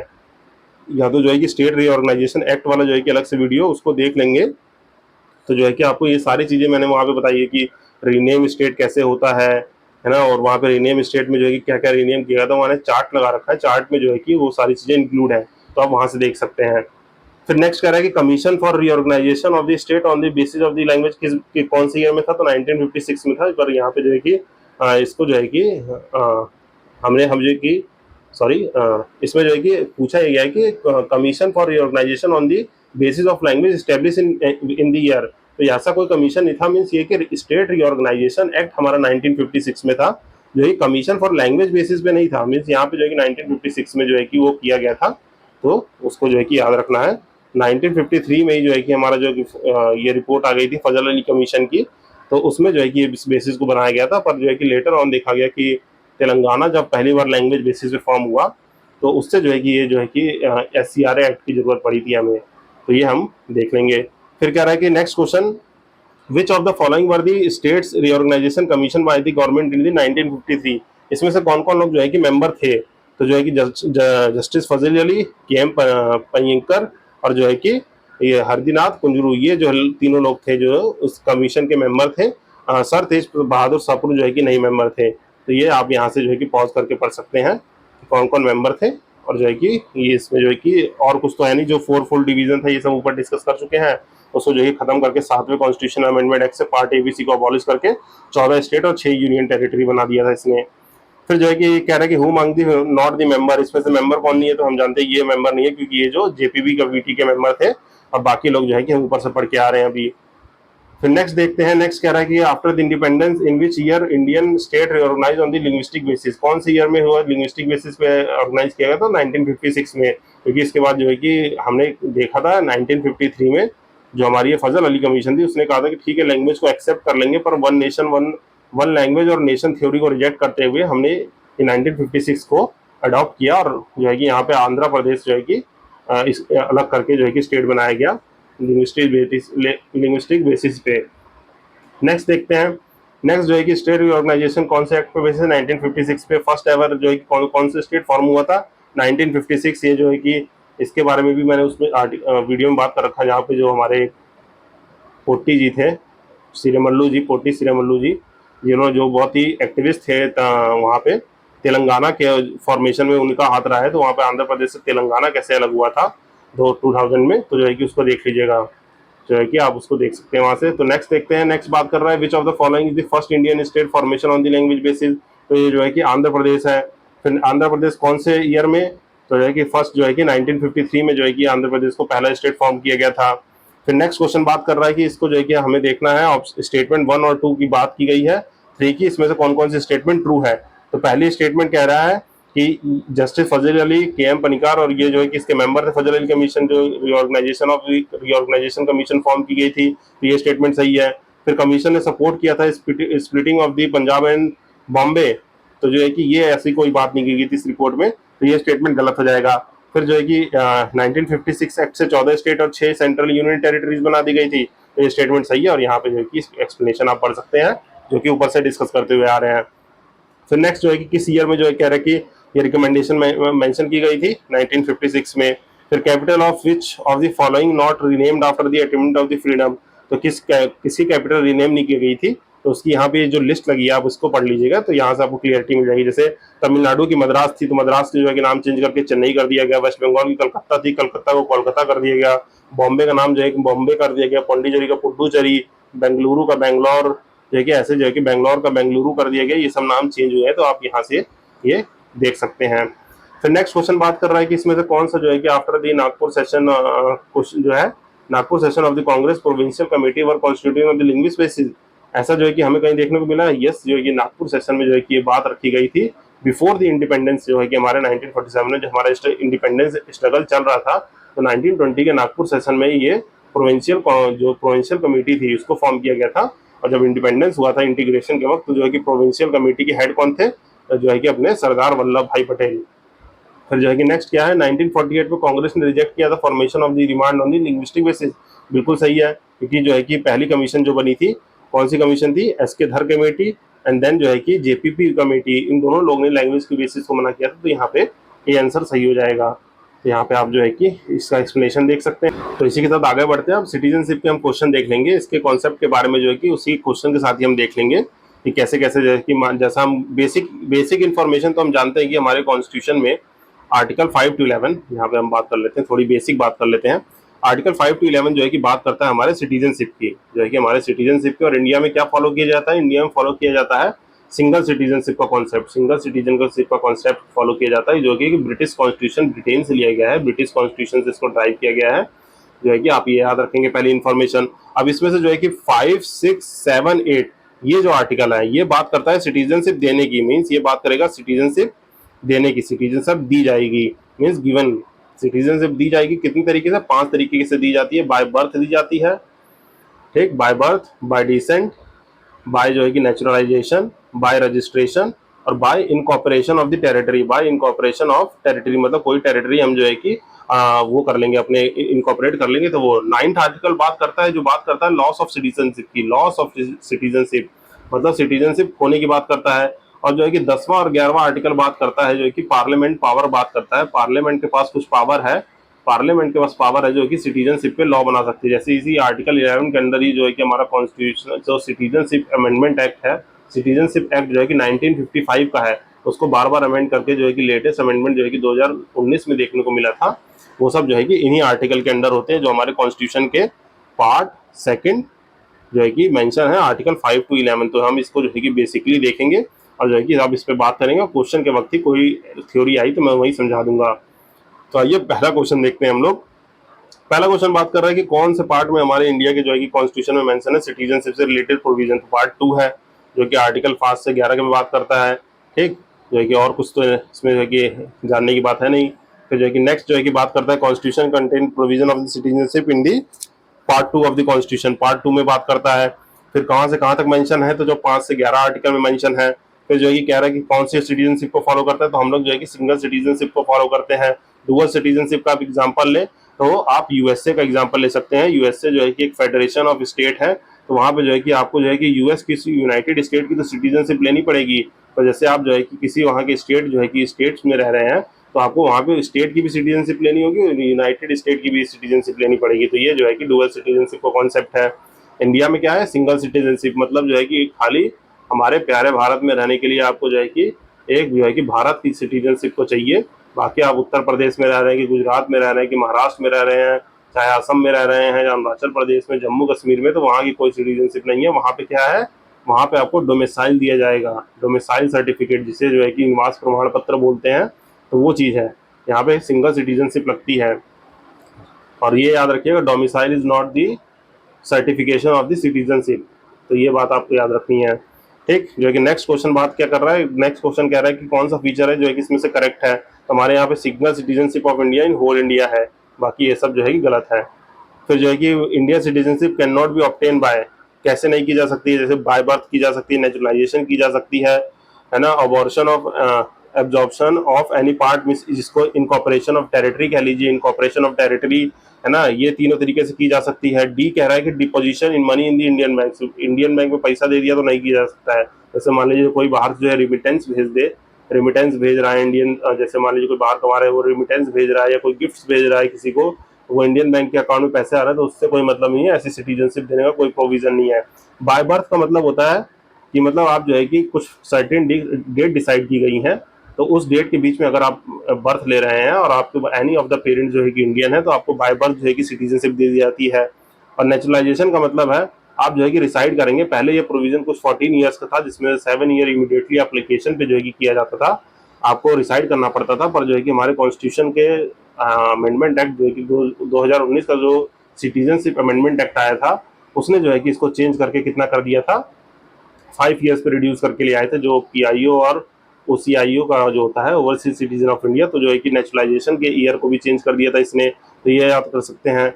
बाकी एब्जॉर्प्शन मतलब कोई भी टेरिटरी है, मान लीजिए ये प्यारा भारत है, कल को जो है, फॉर एग्जांपल मैं कह रहा हूँ, कोई इस पर सीरियस नहीं होगा, कल को जो है कि हम इधर से जो है कि नेपाल को इनकॉर्पोरेट कर ले रहे हैं या भूटान को इंडिया में जो है कि फ्रेंचाइजी होना चाह रहा है, तो वहाँ के लोगों को सिटीजनशिप देने का प्रोविजन भी पार्लियामेंट के पास है अंडर आर्टिकल 11 की, वो कैसे सिटीजनशिप दे देगा। तो ये हो गया। और बाकी दो जो है कि डिसेंट है और जो है कि आप जो है कि इसमें जो है कि देख लीजिएगा, अब यहाँ पे जो है कि हमने सिटीजनशिप के टाइप देख लिया। अगर इसको और डिटेल में देखना है तो एज जैसा कि मैं सजेस्ट करते आ रहा हूँ, आप जो है कि वो वाली वीडियो देख सकते हैं, सिटीजनशिप वाली वीडियो को आप देख सकते हैं। वहाँ पे जो है कि डिटेल मैनर में जो है कि ये सिटीजन बाय बर्थ और ये सब डेट के साथ मैंने उसको एलेबोरेट में किया है। पर जो है कि आप जो है कि इतना याद रखेंगे तो भी जो है कि काम चल जाएगा कि by birth, descent, registration, naturalisation और ये चीज़ों से हो जाता है। फिर नेक्स्ट क्वेश्चन बात कर रहा है, नेक्स्ट क्वेश्चन बात करता है सिटीजनशिप ऑफ इंडिया जो है कि कैसे लूज कर दी जाएगी। तो सिटीजन ऑफ इंडिया जो है 3 तरीके से लूज हो सकती है। अपनी सिटीजनशिप को खुद रिनाउंस कर दो, या जो है कि आप डिप्राइव हो जाएंगे, या आपकी सिटीजनशिप को टर्मिनेट कर दिया जाएगा। तो means by renunciation, by deprivation और बाय टर्मिनेशन। रिनाउंसिएशन का मतलब हो गया खुद जो है कि आप रिनाउंस कर रहे हैं कि भैया हम जो है कि कहीं और जा रहे हैं, बाहर देश में विदेशी बनना चाहते हैं और वहाँ की सिटीजनशिप ले रहे हैं, तो आपकी सिटीजनशिप खुद जो है कि छोड़ के चले गए तो आपकी सिटीजनशिप कैंसिल। और जो है कि डिप्राइव मतलब जो है कि आपने बाय फ्रॉड से ले ली, फ्रॉडस्टर हो गए, बाय फ्रॉड ले ली, बाय जो है कि कोई मान लीजिए आप जो है कि वॉर सिचुएशन है इंडिया में और उसमें कोई एनिमी से आप जो है कांटेक्ट कर रहे हैं, तब आपको डिप्राइव कर दिया जाएगा। या भी कोई भी जैसे कॉन्स्टिट्यूशन के प्रोविजन, जैसे कॉन्स्टिट्यूशन की जो है कि इंडिया के जो है कि रह के इंडिया का कॉन्स्टिट्यूशन नहीं फॉलो करेंगे, या गवर्नमेंट के खिलाफ बहुत ज़्यादा है, या बहुत सारी चीज़ें ये बहुत ही नेगेटिव एक्सट्रीम केस है ये, तब जो है कि आपको जो है कि डिप्राइव कर दिया जाएगा सिटीजनशिप से। टर्मिनेशन मतलब कि ये ऑटोमेटिकली एक और रूल है कि जैसे ही आप कहीं की सिटीजनशिप लेंगे जो है कि जैसे मान लीजिए आप अमेरिका की सिटीजनशिप जहाँ लिए, इंडिया की सिटीजनशिप तुरंत टर्मिनेट हो जाएगी। तो ये चीज़ें आपको याद रखनी है। तो रिनाउंसिएशन कर सकते हैं, वॉलंटरी गिव अप कर सकते हैं। और मैरिज ऑफ अनदर कंट्री ऐसा कुछ प्रोविजन नहीं है इसमें। तो प्रोविजन है कि आप जैसे बाय रजिस्ट्रेशन या बाय नेचुरलाइजेशन आप जो है कि कोई से फॉरेनर से मैरी कर रहे हैं तो उनको जो है कि यहाँ की सिटीजनशिप दी जा सकती है। तो इससे हमारी सिटीजनशिप पे कोई असर नहीं पड़ता है। ठीक है। और क्रिटिक्स द गवर्नमेंट, गवर्नमेंट का क्रिटिक्स कर रहे हैं तो इससे भी कुछ नहीं हुआ। ये डेमोक्रेसी का एक पार्ट है। तो यहाँ पे मैंने एग्जांपल बताया कि वो बहुत ज़्यादा जब एक्सट्रीमिस्ट बन जाए, मतलब कि एनिमी वॉर सिचुएशन में आप जो है कि गवर्नमेंट के खिलाफ जाके दूसरे की मदद कर रहे हैं, तब आपको डिप्राइव किया जाएगा। ऐसे मतलब कि आप गवर्नमेंट का क्रिटिक्स कर रहे हैं तो वो डेमोक्रेसी का पार्ट है, वहाँ से सिटीजनशिप नहीं जाएगी आपकी। तो यही ये इसका सी आंसर हो जाएगा। तो फिर आगे बात करते हैं, आगे बात करते हैं कि इसमें से स्टेटमेंट जो है कि कौन कौन से स्टेटमेंट करेक्ट है। करेक्ट स्टेटमेंट क्या है कि मीन्स देखते हैं, there is only one single citizenship and one domicile. तो ये बात सही है कि हमारे पास एक ही सिटीजनशिप रहेगी और डोमिसाइल एक ही रहेगी। मीन्स जो कि यहाँ पे ऐसा नहीं है कि आप जो है कि उत्तर प्रदेश का भी डोमिसाइल बनवा लिया, दिल्ली का भी बनवा लिया, हरियाणा का भी बनवा रहे हैं, मध्य प्रदेश का भी बनवा रहे हैं। तो ऐसा नहीं है, एक ही जगह का डोमिसाइल बनवाएंगे और सिंगल सिटीजनशिप का कॉन्सेप्ट है ही। तो ये स्टेटमेंट सही है। फिर जो है कि citizen by birth only can became the head of the state. तो ये स्टेटमेंट बाय बर्थ नहीं होना चाहिए, मतलब बाय डिसेंट भी है तो ठीक है। आप जो है कि head of the state, head of the state का मतलब प्रेसिडेंट बनने की जो है कि बात की गई है। तो प्रेसिडेंट कब कब बना जा सकता है, तो ये बाय बर्थ ओनली लिखा है, तो ये स्टेटमेंट गलत हो जाएगा। फिर जो है कि बात कर रहा है कि फॉरनर जो है once granted the citizenship can not be deprive of it. तो ये बात गलत है, उसको जो है कि डिप्राइव किया जा सकता है, जैसे मैंने डेप्रीवेशन के रूल बताए उसके अंदर जो है कि किया जा सकता है। तो यहाँ पे जो है कि एक बार पॉज करके आप एक्सप्लेनेशन पढ़ लेंगे तो आपको ये समझ में आ जाएगा। ठीक है, का बात की गई है। यहाँ पे देख लीजिए, यहाँ पे एक मेंशन होगा कि सिटीजनशिप जो है करेक्ट है, और स्टेटमेंट 2 और 3 जो है कि इनकरेक्ट क्यों है, क्योंकि बाय फ्रॉड व्रॉड ले लिया तो जो है कि आपकी सिटीजनशिप कैंसिल कर दी जाएगी, और जो है कि कोई भी जो है कि प्रेसिडेंट बन सकता है। तो यहाँ पे बात लिखी गई है उसकी। फिर नेक्स्ट जो है कि क्वेश्चन कह रहा है कि हु अमंग द फॉलोइंग जो है कि not eligible for registering overseas citizen of India card holder. जो है कि ओवरसीज जैसे कि हम जाते हैं, एक होता है पर्सन ऑफ इंडियन ओरिजिन, एक होता है ओवरसीज सिटीजन ऑफ इंडिया। मतलब पर्सन ऑफ इंडियन ओरिजिन का मतलब है कि आप जो है कि आपके कोई भी डिसेंडेंट मीन्स आपके ग्रैंडफादर हो गए या ग्रैंड मदर हो गई, या कोई भी जो है कि बाय ब्लड यहाँ पे इंडिया में रहा हो या इंडियन सिटीजनशिप रहा हो, तो उसको पर्सन ऑफ इंडियन ओरिजिन माना जाता है। जैसे ऋषि सुनाक हो गए, उनकी जो है कि एंसेस्ट्री यहाँ से बिलोंग करती है, इसलिए उनको by person of Indian origin कहा जा सकता है। ओवरसीज सिटीजन ऑफ इंडिया क्या हो गया, जो यहाँ रहते थे और बाद में जो है कि विदेश जो है कि जाके चले गए, पर उनके अभी भी लिंक्स यहाँ पे रूटेड हैं, तो वो ओवरसीज सिटीजन ऑफ इंडिया हो गए, जिसे पीआईओ और सीआईओ ओसीआई कहते हैं। इसको जो है कि बाद में 2015 में जो है कि गवर्नमेंट ने यहाँ पे ओसीआईओ कार्ड होल्डर जो है कि प्रवास दिवस जो मनाया जाता है, प्रवासी दिवस सॉरी, तो जो है कि उसमें ओवरसीज सिटीजन ऑफ इंडिया जो है कार्ड होल्डर, इसको मर्ज कर दिया था। इसमें बहुत सारे प्रोविजंस हैं, वो बाद में जो कि डिटेल मैनर हो जाएगा डिस्कशन का। तो यहाँ पे हम क्वेश्चन पे आते हैं कि वो कह रहा है कि इसमें से not eligible for the overseas citizen card holder में कौन एलिजिबल नहीं है। तो कोई भी माइनर चाइल्ड है whose spouse are as an Indian citizen, तो ये तो एलिजिबल है ना, हमें नॉट एलिजिबल बताना है। ठीक, spouse of the foreign origin of Indian citizen, ये भी एलिजिबल होंगे। फिर इंडिया जो है माइग्रेट किया पाकिस्तान आफ्टर पार्टीशन, ये एलिजिबल नहीं होंगे, ये क्राइटेरिया दिया हुआ है इसमें जो है कि कोई भी यहाँ से पाकिस्तान माइग्रेट हो गया तो उसको ओवरसीज सिटीजन ऑफ इंडिया नहीं माना जाएगा। फिर जो है कि कोई भी ग्रैंड चिल्ड्रन और वो ये है तो जो है कि उनको जो है कि ओवरसीज सिटीजन माना जाएगा। यहाँ पे जो है कि आप इसके कुछ टर्म पढ़ सकते हैं, सेक्शन 7A जो कि कॉन्स्टिट्यूशन अमेंडमेंट एक्ट इसमें दिया गया है, तो ये आप प्रोविजन पढ़ सकते हैं जिसको मैंने सिंपल लैंग्वेज में ऊपर बता दिया है। ठीक, फिर आगे देखते हैं आगे क्या कह रहा है। आगे जो है कि कह रहा है कि कौन सा जो है कि आर्टिकल जो है कि जैसे आर्टिकल 371A और 371I जो है कि इंसर्ट हुए थे कॉन्स्टिट्यूशन में, जिसने रीजनल जो है कि डिमांड की थी this this this this state, तो जो है कि ये स्टेटमेंट सही है कि नहीं, तो ये स्टेटमेंट सही है कि जो है कि आर्टिकल जो है कि 371 से आई जो है कि इंसर्ट किए थे जिन्होंने की कॉन्स्टिट्यूशन में रीजनल डिमांड मेट कर दी थी इन लोगों की, इन स्टेट्स की। फिर कह रहा है कि अगला स्टेटमेंट कह रहा है कॉन्स्टिट्यूशन ऑफ इंडिया जो है and United state has dual polity system but a single citizenship, जैसा कि ऐसा नहीं है। हमारे यहाँ फेडरल स्ट्रक्चर जो है मींस स्टेट गवर्नमेंट और यूनियन गवर्नमेंट है, यूएस में भी है, पर यूएस में जो है कि डुअल सिटीजनशिप का कॉन्सेप्ट है, इंडिया में नहीं है, तो ये स्टेटमेंट गलत हो जाएगा। फिर neutralise citizen of India can never be deprived of the citizen mean जो है कि नेचुरलाइजेशन से अगर आपने सिटीजनशिप ली है तो क्या आप कभी डिप्राइव नहीं होगे, तो ये गलत बात है, आपको डिप्राइव किया जा सकता है। मैंने कंडीशन क्या बताई, फ्रॉड कर लिया आपने, फ्रॉड से सिटीजनशिप एक्वायर की तो सीधी बात जो है कि आप वो जो है कि डिप्राइव कर दिए जाएंगे। वॉर लाइक सिचुएशन में एनिमी से जो है कि आप कॉन्टेक्ट कर रहे हैं और यहाँ की गवर्नमेंट की इन्फॉर्मेशन या इंटरनल सिक्योरिटी की इन्फॉर्मेशन दे रहे हैं तो भी आपको सिटीजनशिप से डिप्राइव कर दिया जाएगा, तो ये आप याद रख सकते हैं। फिर कह रहा है कि इसमें से कौन सी कंट्री जो है accepted the polity of the dual citizenship, तो वो ऑस्ट्रेलिया सॉरी यूएसए है, यूनाइटेड स्टेट ऑफ अमेरिका। फिर नेक्स्ट कह रहा है कि ये एक्विजिशन ऑफ द सिटीजनशिप के जो है कि कौन बनाएगा, इलेक्शन कमीशन, प्रेसिडेंट की, पार्लियामेंट की जो है कि स्टेट लेजिस्लेचर ज्वाइंटली, खाली पार्लियामेंट के पास पावर है अंडर दी आर्टिकल 11 जो इन रूल्स को बनाती है। फिर नेक्स्ट जो है कि कह रहा है कि सिटीजनशिप जो है कि how many years does a person of Indian origin need to reside, कितने साल रहना पड़ेगा, जो है कि 7 साल रहना पड़ेगा, जो है कि सिटीजनशिप 1955 का जो है कि ये कहता है। चलिए फिर नेक्स्ट क्वेश्चन देख लेते हैं। यहाँ पे कह रहा है कि नेक्स्ट क्वेश्चन कह रहा है इसमें से जो है कि following has the exclusive power to determine the issue of the citizenship in India, किसके पास जो है कि ये है, तो इसका आंसर तो जैसे जानते हैं कि ये पार्लियामेंट के पास है पावर, और ये ऑप्शन में नहीं है, तो इसीलिए इसका कोई पर्टिकुलर आंसर ऑफिशियली नहीं आया था।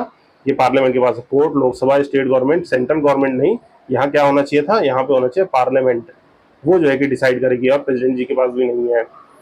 नेक्स्ट क्वेश्चन कह रहा है कि सिटीजनशिप अमेंडमेंट एक्ट 2019 का कब पास हुआ था, तो ये 11 दिसंबर 2019 में पास हुआ था, और ये सिटीजनशिप देने का रूल है। इसके जो है कि कुछ कुछ प्रोविजन आप दे सकते हैं जो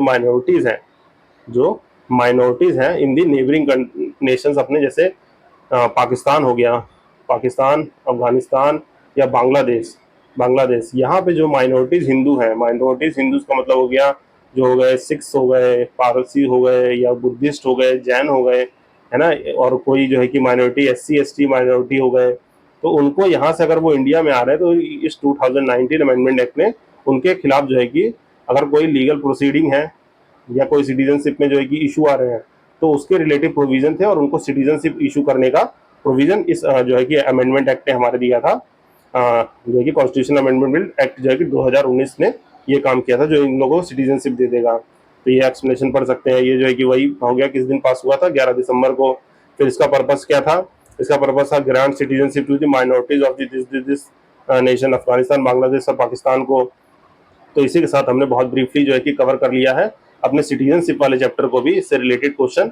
अगर आपको इसमें कोई डाउट हो तो जो है कि आप कमेंट सेक्शन में बता सकते हैं, मैं कोई इसका जो कि एक छोटा सा वीडियो बना के डाल दूंगा 15-20 मिनट का, जिसमें सिटीजनशिप के सारे प्रोविजन को डिस्कस कर लेंगे। हालांकि जो है कि चैनल पे जो है कि पहले से ही एक वीडियो पड़ा हुआ है जिसमें आर्टिकल 5 to 11 जिसमें सिटीजनशिप की बात की गई है, जो पॉलिटी मेड सिंपल प्लेलिस्ट है, उसको जो है कि आप देख के जो है कि वहाँ पे जो है कि कर सकते हैं। पॉलिटी मेड सिंपल जो है वहाँ पे आप कर सकते हैं, इसमें आप जो है कि डिटरमाइन कर सकते हैं कि हाँ इसमें जो है कि कौन कौन से आर्टिकल है, क्या प्रोविजन है, वहाँ पे डिस्कस किया हुआ है। तो आइए इसी के साथ फटाफट हम जो है कि हम वन लाइनर फैक्ट देख लेते हैं कि वन लाइनर फैक्ट जो है कि क्या क्या बात कर रहे हैं। तो वन लाइनर फैक्ट की बात करें तो पहला कह रहा है कि यूनियन टेरिटरीज और स्टेट रीऑर्गेनाइजेशन से वन लाइनर फैक्ट की बात कर लेते हैं। इसमें जो है कि which part of the Indian constitution specified, article 1 से 4 में बात की गई है, और यूनियन स्टेट जो कि भारत का रहेगा ये जो है कि आर्टिकल 1 में बात की गई है। फिर जो है कि आर्टिकल 1 में जो है कि कहता क्या है कि article 1 of the union state territories can be classified into how many categories, तो 3 कैटेगरीज में कर सकते हैं, territory of the state, union territory और टेरिटरीज जो कि एक्वायर होंगी इन द फ्यूचर। मीन जो है कि यहाँ पे 3 तरीके से मेंशन किया गया है कि आपकी टेरिटरी ऑफ द स्टेट हो सकती है, यूनियन टेरिटरी हो सकती है, और कोई भी फ्यूचर में जो हमारे आर्टिकल 2 में लिखा हुआ है, आर्टिकल 2 में ये मेंशन है ना कि मतलब कोई भी स्टेट और यूनियन टेरिटरी हम न्यू जो है कि एडमिट कर सकते हैं या एस्टेब्लिशमेंट ऑफ द न्यू, तो यहीं पे लिखा गया है। फिर नेक्स्ट कितना है प्रेजेंट में 28 स्टेट और ये 3 टेरिटरीज है।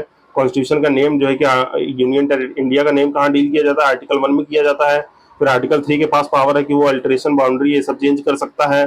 फिर जो है कि पहले और चौथे शेड्यूल में जो है कि कोई भी चेंज होगा तो वो आर्टिकल 2 और 3 के अंदर इसमें चेंज हो रहा है तो हम जो है कि अमेंडमेंट के प्रोविजन में आता है।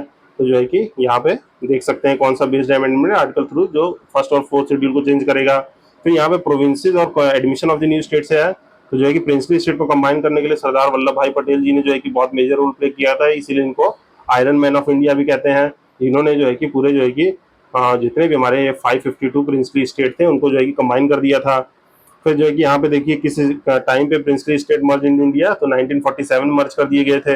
कौन सा जो है कि एडमिशन और एस्टेब्लिशमेंट की बात करता है, आर्टिकल 2 बात करता है। आर्टिकल 4 बात क्या करता है, जो कि आर्टिकल 2 और 3 में कोई भी जो है कि अमेंडमेंट करना हो और जो है कि फर्स्ट शेड्यूल या फोर्थ शेड्यूल में चेंज हो तो वो 368 के अंदर अमेंडमेंट होके इस आर्टिकल के अंदर वो प्रोविजंस लिखे हुए हैं चेंज करने के। फिर आर्टिकल 3 जो है कि बात करता है कि रिऑर्गेनाइजेशन ऑफ द स्टेट होगा, वो भी इंट्रोड्यूस कराया जाएगा प्रेसिडेंट को और स्टेट को जो है कि पेश किया जाएगा और वहां से जो है फिर जो है कि स्टेट का ओपिनियन मैटर नहीं करता, बस उनको इन्फॉर्म कर दिया जाएगा। फिर आर्टिकल 3 क्या करता है, जो कि ये 4 चीजें करता है, इसको हम डिस्कस कर चुके हैं। फिर नेक्स्ट वन इज दी किस केस में सुप्रीम कोर्ट ने कहा था कि ये डिमिनिश एरिया जो है कि अगर not cover under the session of the India, तो ये बेरीबरी यूनियन केस था। जो है कि वहां पे जो है कि इसको डिस्कस किया गया था कि जो है कि हम जो है ये यूनियन टेरिटरी जो है कि सेशन जो है कि हमारा जो ये बांग्लादेश वाला मैटर था, ये बेरबरी वहीं का एक छोटा सा यूनियन है। बांग्लादेश में एक छोटा सा थाना था बेरबरी। तो वो जो है कि 100 कॉन्स्टिट्यूशनल अमेंडमेंट एक्ट जब हुआ था तब हमने कुछ एनक्लेव्स चेंज किए थे, जिसे चीत महल भी कहते हैं, चीत महल जिसे कहते हैं, वो हमने चेंज किए थे बांग्लादेश से। तो कुछ टेरिटरी के आदान प्रदान हुआ था, तो वो 100 कॉन्स्टिट्यूशनल अमेंडमेंट एक्ट से हुआ था, ये याद रखना है आपको। ठीक, 100 कॉन्स्टिट्यूशनल अमेंडमेंट एक्ट से। और बेरवरी जो था वो एक छोटा थाना था, उस वक्त डिस्प्यूट हुआ था, सुप्रीम कोर्ट ने कहा था ऐसे आप जो है कि किसी भी टेरिटरी को जो है कि आप दे नहीं सकते, उसके लिए आपको अमेंडमेंट करना पड़ेगा। तो ये बात याद रखनी है। फिर जो है कि देखिए बेरवरी जो है कि केस जो है कि नाइन्थ कॉन्स्टिट्यूशनल अमेंडमेंट एक्ट 1960 का था, तो ये याद रखेंगे आप। फिर जो है कि minor partner in the formal free relationship between A political territory with degree of the statehood जो है कि जाना जाता है एसोसिएट स्टेट। जो है कि सिक्किम को जब हमने एसोसिएट स्टेट बनाया था, कि मतलब वो जो है कि थोड़ा जो है कि अपनी पॉलिटिकल टेरिटरी को शेयर करेगा, डिग्री ऑफ स्टेटहुड करेगा, तो उसे एसोसिएट स्टेट बोल देंगे। अगर बाद में वो मिलना चाहेगा हमसे तो जो है कि हम उसको फुल फ्लेजेड स्टेट भी बना लेंगे। फिर जो है कि अगर creation of the new state require which of the majority, तो जो है कि 2/3 मेजोरिटी चाहिए। फिर यहाँ पे जो है कि महाराज हरि सिंह जो है कि जम्मू कश्मीर जो है कि एक्सेप्ट कब किया था, तो वो 26 अक्टूबर 1947 में किया था। और कैसे किया था, इंस्ट्रूमेंट ऑफ असेशन से किया था। इंस्ट्रूमेंट ऑफ असेशन से जो है, इंस्ट्रूमेंट ऑफ असेशन से जो है कि इंक्लूड हुआ था, तो ये याद रखेंगे आप। फिर ये जो है कि 2A किससे इंसर्ट किया गया था, 35 कॉन्स्टिट्यूशनल अमेंडमेंट 1974 से। और जो है कि फुल फ्लेजेड सिक्किम को कब स्टेट बना लिया गया था, 36 कॉन्स्टिट्यूशनल अमेंडमेंट 1975 से। फिर जो है कि सिक्किम जो है कि इंडिया का बिकम हो गया था 22nd स्टेट, और ये इस दिन हुआ था, ये याद रखेंगे, 16 मई 1975 को। फिर 2020 में दमन दीव और दादरा नगर हवेली को जो है कि एक टेरिटरी बना दिया गया था। ठीक, ये याद रखना है। फिर रीऑर्गेनाइजेशन से कुछ बात है, तो जो है कि 1956 में इस एक्ट को पास किया गया, ये हम पढ़ चुके हैं। फिर state of Hyderabad Deccan of eastern 1948 में हुआ था। कौन कौन से जो है कि रिफ्यूज किए थे स्टेट, हैदराबाद, जूनागढ़ और कश्मीर इंडिपेंडेंस के टाइम पे जो 552 प्रिंसिपल स्टेट थे, जिसमें से 549 ने तो तुरंत ज्वाइन कर लिया था, और ये 3 स्टेट थे मतलब जो है कि मना कर रहे थे, हैदराबाद, जूनागढ़ और कश्मीर। फिर बाद में जो है कि कश्मीर से इंस्ट्रूमेंट ऑफ एसेशन साइन करवा लिया गया, हैदराबाद को जो है पुलिस एक्शन से जो है कि इंक्लूड करा लिया गया, और जूनागढ़ को रेफरेंडम से। रेफरेंडम जो है कि एक जो है कि रेफरेंडम जो है एक वो डेमोक्रेसी का टूल है, जहाँ पे पीपल ओपिनियन लेके जो है कि आप जो है कि वो पीपल ओपिनियन जो है कि देखते हुए उसको जो है कि इस टेरिटरी को इंडिया में इनकॉर्पोरेट कर सकते हैं। तो ये चीज़ें हमने देख ली। फिर जो है कि बात कर रहा है कि किसने जो है कि feasibility of the organisation of state on the linguistic basis को ये किया था। तो जो है कि धार कमीशन जो है कि अपॉइंट हुई थी, इसके धार कमीशन जो है कि लिंग्विस्टिक प्रोविंस कमीशन थी, जो कि जून 1948 में अपॉइंट हुई थी, जिसने जो है कि लैंग्वेज के बेसिस को मना करके एडमिनिस्ट्रेशन को जो है कि एक्सेप्ट किया था। सेम जो है जेपीवी कमीशन, ये हम देख चुके हैं, और ये धार कमीशन और जेपीवी कमेटी के बारे में लिखा हुआ है, तो उसको आप देख सकते हैं यहाँ से। फिर नेक्स्ट जो है कि बात करता है मेंबर कौन थे जेपीवी कमेटी के, तो ये सब जो है कि हम देख चुके हैं। यहाँ से जो है कि आप क्वेश्चन देखिए, ये इससे रिलेटेड जेपीवी कमेटी के है, तो ये सब हम ऊपर बात कर चुके हैं, तो इसको दोबारा ज़्यादा डिस्कस करने की जरूरत है नहीं। यहाँ पे जो है कि कोई है नहीं। अब देखिए यहाँ पे जो है कि ये टेबल है formation of the state after 1950, ये छोटा सा टेबल मैंने लगा रखा है, तो आप यहाँ से देख सकते हैं। ठीक, अब जो है कि सिटीजनशिप की बात कर ले। सिटीजनशिप के फैक्ट्स कुछ क्या है। सिटीजनशिप के फैक्ट की बात करें तो इसका इंट्रोडक्शन जो है कि सिटीजनशिप का पार्ट 2 5 to 11 में है। सिंगल सिटीजनशिप की बात है, फेडरल गवर्नमेंट हमारे में है, तो यहाँ पे डुअल सिटीजनशिप का कोई कॉन्सेप्ट नहीं है, क्योंकि यहाँ पे जो है कि हमारे यहाँ फेडरल गवर्नमेंट है, यूनियन और सेंटर के बीच में पावर का डिवीजन है, पर यूनियन स्टेट्स के पास कोई भी इंडिस्ट्रक्टिबल पावर नहीं है कि वो इंडिया से अलग हो सकता है। तो इस प्रोविजन से हमारे पास डुअल सिटीजनशिप का कोई कॉन्सेप्ट नहीं है। तो ये हमने यूनाइटेड किंगडम से लिया है। और जो है कि ये जो है कि कब से एनफोर्स हो गया था, जिस दिन हमारा कॉन्स्टिट्यूशन बन के तैयार हो गया था, और जिस दिन एनफोर्समेंट डेट, जो संविधान दिवस वाली डेट, उसी दिन से जो है सिटीजनशिप को लागू कर दिया गया था। फिर जो है ये देखें तो खुद से पास पार्लियामेंट के पास पावर है, ये यूनियन लिस्ट का सब्जेक्ट है, तो ये देखना है। ठीक, और बाकी जो है कि आर्टिकल 5, 6, 7 में जो है कि बात की गई है कि कैसे कैसे आर्टिकल्स में आए हैं, तो ये देख लिया हमने। फिर प्रोविजन फॉर द सिटीजनशिप की बात करें तो यहाँ पे देखिए कुछ, तो विच अथॉरिटी जो है कि सिटीजन ऑफ इंडिया के एलियंस है, तो यूनियन गवर्नमेंट के पास है। क्या बात करता है, तो वो सिटीजनशिप 1955 का एक्ट जो है कि बात करता है हमारे सिटीजनशिप के बारे में। और ये जो है कि wide Indian constitution maker adopt the system of the single citizenship, कोई भी डिस्क्रिमिनेशन को अवॉइड करने के लिए हमने जो है कि सिंगल सिटीजनशिप का कॉन्सेप्ट अपनाया है, तो ये याद रखेंगे आप। और जो है कि as per Indian law how many days one decide to be establish the residence of India, तो उसको मिनिमम जो है कि 6 महीने तो यहाँ जो है कि आफ्टर रजिस्ट्रेशन रहना ही रहना है, जो 182 डे है, तो आप जो है कि 6 महीने याद रख सकते हैं, 6 मंथ अप्रोक्सीमेटली, जो है कि 182 डे एग्जैक्ट जो है कि उसको 6 महीने आफ्टर रजिस्ट्रेशन नेचुरलाइजेशन रहना ही पड़ेगा, तो ये चीज़ आप याद रख सकते हैं। फिर नेक्स्ट जो है कि बात करता है कि कौन सी डेट में पर्सन बॉर्न हो consider to be citizen by birth, तो ये 26 जनवरी 1950 की डेट है। इस दिन जो है कि बाय बर्थ जो है कि अगर इस दिन तक जो है कि पैदा हुआ है कोई भी, मतलब बाय बर्थ जो है कि सिटीजनशिप लेने के लिए उसने जन्म इंडिया में लिया है, तो उसको सिटीजनशिप बाय बर्थ दे दी जाएगी। फिर जो है कि कोई भी legal protection granted to the people in India afraid to turn the condition means asylum का मतलब कह रहा है कि असाइलम किसे कहते हैं, कोई भी जैसे है, अगर कोई भी बाहर से, जैसे अभी कोई मान लीजिए कोई ए पॉलिटिशियन, उसको अपने देश में खतरा लग रहा है, तो वो इंडिया में आके कुछ दिन रिसाइड करना चाहता है, तो उसको असाइलम बोलेंगे। फिर जो है कि एल एम सिंघवी कमेटी जो है कि डुअल सिटीजनशिप से रिलेटेड करती है, जिसने रिजेक्ट कर दिया था बात को। फिर जो है कि नेक्स्ट जो है कि देखें तो कॉन्स्टिट्यूशन अमेंडमेंट एक्ट जो है कि 2003 में एल एम सिंघवी कमेटी जो है कि रिकमेंडेशन में थी, तो ये याद रखेंगे। फिर जो है कि ये सिटीजनशिप से बात करता है अपना 2003 का एक्ट, जो कि मोस्ट कुछ इंपॉर्टेंट नहीं है, इसको आप स्किप कर सकते हैं। फिर वेज ऑफ एक्वायरिंग सिटीजनशिप, तो ये मैंने बता दिया। डिसेंट का मतलब होता है बाय ब्लड, डिसेंट का मतलब याद रखेंगे रिलेटेड टू दी ब्लड, तो यहाँ से जो है कि सिटीजनशिप एक्वायर हो तो बाय ब्लड जो है कि सिटीजनशिप है, तो ये जो है कि जेन सेंग्विस का कॉन्सेप्ट है, तो ये देख सकते हैं। जेन सेंग्विस एक लैटिन टर्म है जिसका मतलब यही होता है related to blood, related to blood. और जस्ट सोली का मतलब होता है जो है कि बाय मतलब सॉयल ऑफ, जो सन ऑफ सॉइल की बात होती है, सन ऑफ सॉयल। जस्ट सॉली का मतलब होता है कि राइट ऑफ सॉयल मीन जो है कि वहाँ पे बाय बर्थ जो है कि राइट ऑफ सॉयल ले, तो उसे जस्ट सॉली कहते हैं। और जस्ट सैंग्विस का होता है कि बाय ब्लड मीन्स डिसेंट से रिलेटेड हो, कोई ब्लड हो या कोई हेरिडिटरी वहाँ पे हो, तो फिर जो है कि जस्ट सॉली का concept bye right of the birth USA में फॉलो किया जाता है। बाय बर्थ और नेचुरलाइजेशन हमको सिटीजनशिप दी जा सकती है। फिर कितने तरीके से दी सकती है, 5 तरीके से। कितनी तरीके से ली जा सकती है, 3 तरीकों से ली जा सकती है सिटीजनशिप, जो रिलेंसेशन, टर्मिनेशन और डेप्रीवेशन है। कितने साल रिसाइड करना पड़ेगा, 7 ईयर, ये सब जो है कि बात कर चुके हैं हम। और ये पर्सन ऑफ इंडियन ओरिजिन के बारे में आप कुछ डिटेल देख सकते हैं। तो इसी के साथ हमने जो है कि लगभग ये सारी बातें कर चुके हैं।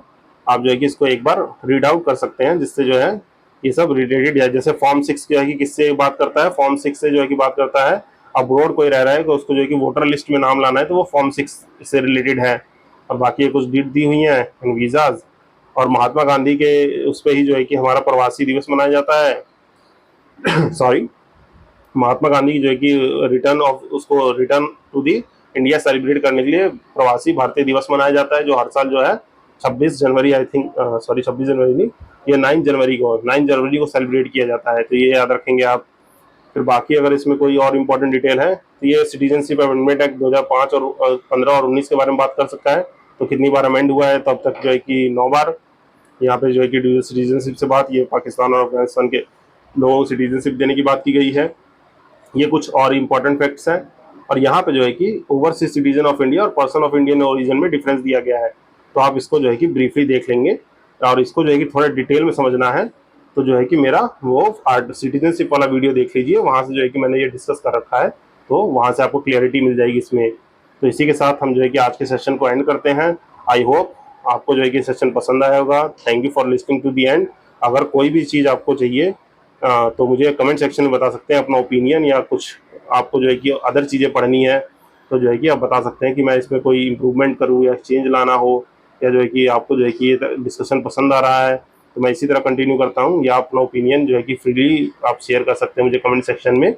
तब तक के लिए जो है कि ज़्यादा से ज़्यादा इस वीडियो को शेयर कीजिए अपने फेलो एस्पिरेंट के साथ। और तब तक this side Ashish Bhaskar signing off. आप जो है कि सब्सक्राइब कर सकते हैं, like and share. Thank you listening to the end. Happy learning.